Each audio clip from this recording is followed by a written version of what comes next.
చిటపటాలు సంతోషం, ఆనందం, సంబరం, ముఖంలో నవ్వు, వావ్ సూపర్. అయితే అయితే వెడ్డింగ్ తర్వాత చిటపట అనేది లైఫ్లో. కానీ వెడ్డింగ్ అట్ట కాదు. ఫస్ట్ చిటపట అంటే వెడ్డింగ్ చిట్టైనా రెండు అయితే చిటపట అంటే ఎంత చిటపట అనేదో అంతగా వెంటైతే ఒక రాజు గట్టిగా పట్టుకున్నది అనుకోండి, ఆ రాజు ఉండిపోదు గట్టిగా ఉన్నది. అలా చెప్తారా? వెడ్డింగ్కి వ్యత్యాసం. వెడ్డింగ్ ఒకటే దేవుని స్వరూపం. అదే చెప్తారా? కాబట్టి ఇప్పుడు సంబరంగా ఉంది.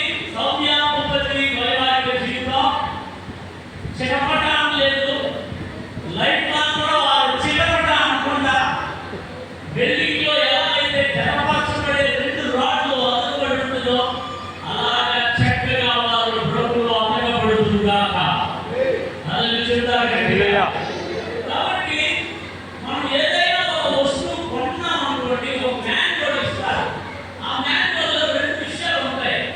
ఒక కీబోర్డ్ అనుకోండి, ల్యాప్టాప్ అనుకోండి, కొన్నాను రెండు విషయాలు ఉంటాయి.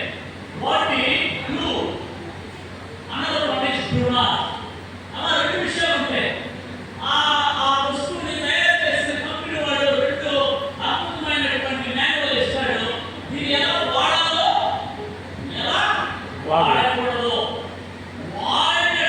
వాడవలసినట్టుగా వాడితే ఆ పరికరం, ఆ వస్తువు ఎక్కువగా మనకు అది ప్రయోజనం అవుతుంది. వాడకూడని రీతిలో వాడితే త్వరగా రిపేర్ అయిపోతుంది. అలాగే మన సృష్టికర్త దేవుడు మనకు మాన్యువల్ ఇచ్చాడు. ఆ మాన్యువల్ హోలీ బైబిల్. ఇది మత గ్రంథం కాదు, ఇది మానవులను కలిపే గ్రంథం, మార్చే గ్రంథం. మానవులు ఈ లోకంలో ఎలా బ్రతకాలో బ్రతకూడదో నేర్పించే గ్రంథం. ఒకసారి తిరుపతిలో కూడా నేను ఇలాగే ఒక పెద్ద కళ్యాణ మండపంలో వాక్యం ఇస్తూ ఉన్నాను. ఈ బైబిల్ గ్రంథం యొక్క ఔన్నత్యాన్ని గురించి మాట్లాడుతూ ఉన్నాను వివాహంలో. అప్పుడు చాలా మంది హైదరాబాద్ వాక్యం విని అయిపోయిన తర్వాత నా తల్లికి చెప్పారు, నిజమే ఇంత బైబిల్ సత్యాలు ఉన్నాయని మత గ్రంథం అనుకున్నామని చెప్పారు. అయితే పరిశుద్ధ బైబిల్ గ్రంథంలో మూడు విషయాలు మీరు చెప్పి నేను ముందుకు పెడతాను. ఎఫెసీయులకు రాసిన పత్రికలో నుండి కొన్ని మాటలు కూడా మాట్లాడి ముందుకు వెళ్తాను. 5వ అధ్యాయాన్ని ఒకసారి మనం తీసుకోగలిగితే ఎఫెసియన్స్ చాప్టర్ 5 దీంట్లో మనం గమనించినప్పుడు 22 నుంచి కొన్ని మాటలు మనకు కనబడుతుంది. ఆ రెండు మాటలు మాత్రమే చదువుతాను, జాగ్రత్తగా వినాలి. స్త్రీలారా ప్రభువునకు వలె మీ సొంత పురుషులకు లోబడి ఉండి. అలాగే 25వ వచనం, పురుషులారా మీరును మీ భార్యలను ప్రేమించండి. అయితే గమనించాలి, భార్యకు ఒక ఆజ్ఞ, భర్తకు ఒక ఆజ్ఞ ఇక్కడ కనబడుతూ ఉంది. భార్యకు ఒక ఆజ్ఞ ఏంటంటే లోబడి ఉండాలి. సౌమ్య అనే విషయంలో భర్తకి లోబడి ఉండాలి. భూపతి గారికి భర్తకి ఒక ఆజ్ఞ, అనే విషయంలో భార్య ఏం చేయాలి? ప్రేమించాలి. కాబట్టి రెండు సమపాలలో ఏ దాంపత్య జీవితంలో ఉంటుందో ఆ కుటుంబాలు దీవెనకరంగా ఉంటుంది. మందికి వెళ్తాం, బైబిల్ కలిగి ఉంటాం, బైబిల్ చదువుతాం, వారం ప్రసంగాలు వింటాం. కానీ ఎన్నో కుటుంబాల్లో మనస్తాపాలతో జీవించే కుటుంబాలు ఉన్నాయి. భార్య మాట్లాడితే భర్త నచ్చదు, భర్త మాట్లాడితే భార్య నచ్చదు.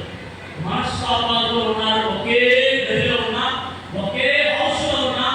ఎందుకు కారణం ఏమిటి అంటే ఈ లోబడుట, ఈ ప్రేమించుట అనే దాంట్లో ఇంబ్యాలెన్స్ అయిపోయినప్పుడు ప్రాబ్లమ్స్ ఎక్కువ అవుతాయి. అయితే ఈ రెండు విషయాల్లో భార్య కానీ భర్త కానీ సమపాలలో వారు నలగలగాలి అంటే ఒక 5 విధమైన సూత్రాలు ఉన్నాయి. ఇదే వాక్యంలో, ఇదే ఎఫెసియన్స్ పత్రికలో ఈ భార్య లోబడాలంటే సౌమ్య భర్తకి, అలాగే భర్త అయినటువంటి భూపతి సౌమ్యాన్ని ప్రేమించాలి అంటే 5 ప్రాముఖ్యమైన సూత్రాలు ఉన్నాయి. అది ఏ ఒక ఫ్యామిలీ గైడ్